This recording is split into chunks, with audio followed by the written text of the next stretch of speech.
Order. Order. I've called the Right Honourable Winston Peters, question number 9. Thank you very much, Mr. Speaker. This question is to the Minister of Immigration and asks... You won't want to hear this. Did the government instruct Immigration New Zealand to review the Investor Plus scheme of $10 million? If so, for what reason? Mr. Speaker. Honourable Michael Woodhouse. Mr. Speaker, the business migration package was introduced in 2009 with a scheduled review 1 year after its implementation. That was reported back to Cabinet in 2011. A further review of the investor categories commenced in 2012 to check that they were still fit for purpose, and that review was ongoing. Supplementary question. Supplementary question, Right Honourable Winston Peters. For how long did he meet with Mr. Liu at Mr. Liu's hotel, and what changes to immigration rules did Mr. Liu specifically ask for? Honourable Michael Woodhouse. Mr. Speaker, the meeting lasted for about an hour, and I can't be more specific about the exact changes that were called for. There was certainly a question mark about whether or not the $10 million threshold was too high. I pointed out to him, as I have to many others, that simply lowering the threshold wouldn't be appropriate, and I'm sure there were a range of other things, but I can't recall them right now. Supplementary question. Supplementary question, Right Honourable Winston Peters. Can I take it from his primary answer that he asked for his department to continue work on these changes and the intention to bring in a third investor category with absolutely no English language requirement?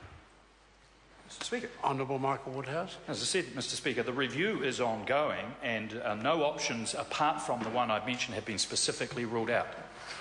Supplementary question. Supplementary question, Right Honourable Winston Peters. Was the Prime Minister aware that the Minister of Immigration had arranged to meet with Mr. Liu, and was the Prime Minister's awareness before or after the meeting? Order. Honourable Michael. Order.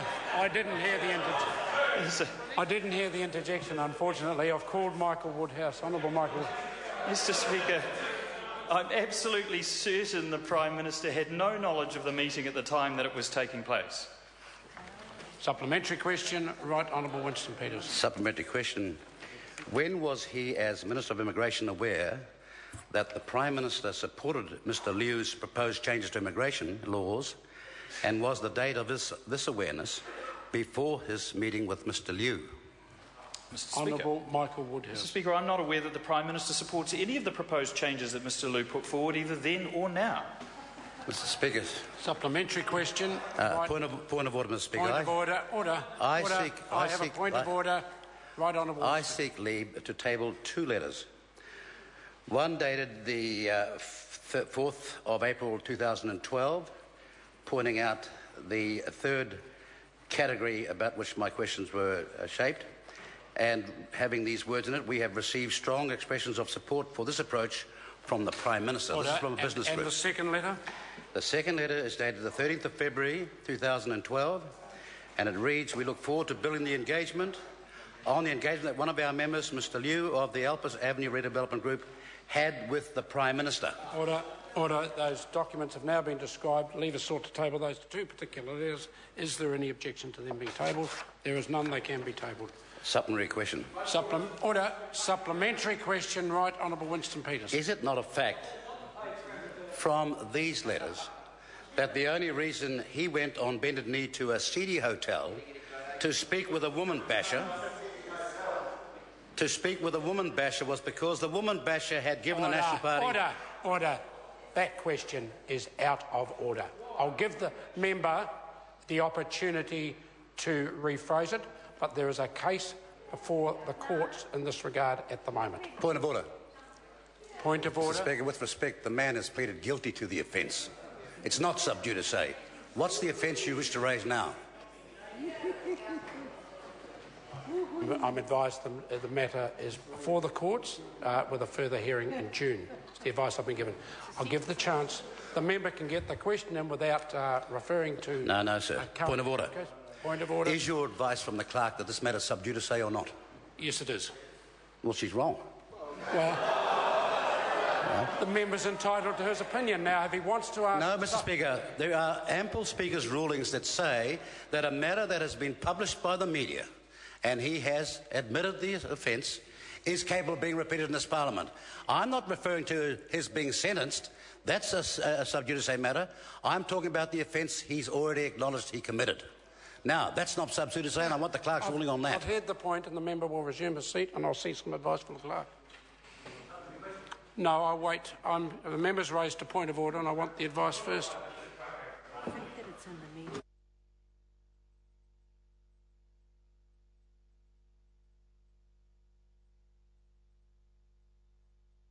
I'm advised that the fact that the matters before the court is the important thing, that this House sets itself a substantially higher standard than what the media may well do, and on that case I'm accepting the clerk's advice that this is sub judice. I give the ability, I'm not ruling the member has not had that question taken off him. He has the opportunity to ask a question, but it mustn't refer to a case that's currently before the court. Point of order, Mr. Speaker. Can I just clarify before that it's in any way disputing a ruling I've just given? No, sir. What it's asking you to do... What is the point of order? Well, the point of order, sir, is to ask you to present a considered ruling to the House that goes to the background of the reasons for the sub judice rule, which are clearly, Mr. Speaker, are clearly set out. I've heard Am I not allowed to quote them? Order. That is a reasonable request, and I will give a considered ruling. Supplementary question? Yeah, right, Honourable. Supplementary question. Is it not a fact that the only reason he went on bended knee to a seedy hotel to speak to a certain person was because that person had given the National Party $22,000 to let in his not-so-rich mates that can't speak English? Order. And as far as his ministerial responsibility, Mr. Speaker, I have no knowledge or responsibility for any donations given by one person to another party, and secondly, as Minister of Immigration, I go on bended knee to no one. Point of order, Honourable Trevor Mallard. Mr. Speaker, can I ask you to reflect on that answer? And the Minister, who has publicly admitted knowledge of the donation, just said that he had no knowledge of it. Order. That cannot be true. Order. Order. The member's asked me to reflect on that answer. I will do so. Point of order, Mr. Speaker. Point of order, the Right Honourable Winston. Speaker, I seek to table a timeline of the National Party's Ministers of Immigration, Guy and Woodhouse, with Mr. Liu. Where is the source of the document? Impeccable source. I prepared it myself. I'll put the leave. I think it'll be fairly easily decided. Leave us sought to table that document. Is there any objection? There is objection. Point of order, Speaker.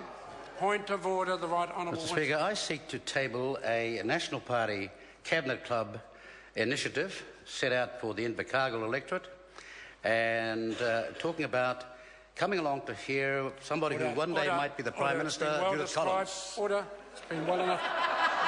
Leave us sought to table that particular invitation. Is there any objection? There is none. Point of order, Right Honourable Winston Peters. I seek to table a Cabinet Club 2014 subscription at $1,000 a pop from the Invercargill electorate. Order. Leave us sought to table that particular document. Is there any objection? There is none. Supplementary, I seek to table a further document. Order. It's an invitation Order. Can I just clarify, because this is now taken... Are there more documents? I want them put all... Well, there's plenty more, but not today. Then just this one. Is the last one? That's right. Then I'm absolutely delighted. Thank you very much. Let's hear about it. Well, so am I, actually, because you only take so much at once, can't you? Let's hear it. OK. And the third one is a Cabinet Club, Invercargill Cabinet Club invite to come along and hear Judith Collins, the much-vaunted future leader of the National Party. Leave us tabled to that particular invitation. Is there any objection? There is none. It can be tabled. Question number 10, Claudette Hoiti. Tēnā koe, Mr. Speaker. This question... Order. Point of order, Right Honourable Winston Peters. Mr. Speaker, I'd like to ask... Jerry Brown. Thank you. I'd like to ask the House's indulgence to take a little more time than usual for the tabling of a document if I'm granted leave to table it. The document I seek to table is an indication, a National Party document from the early 90s for a fundraiser where it was touted that the Honourable Winston Peters may well become New Zealand's first Maori Prime Minister. Leave us sought to table that document. Is there any objection? There is none. Now, question number 10, Claudette Hoiti. Tēnā koe, Mr.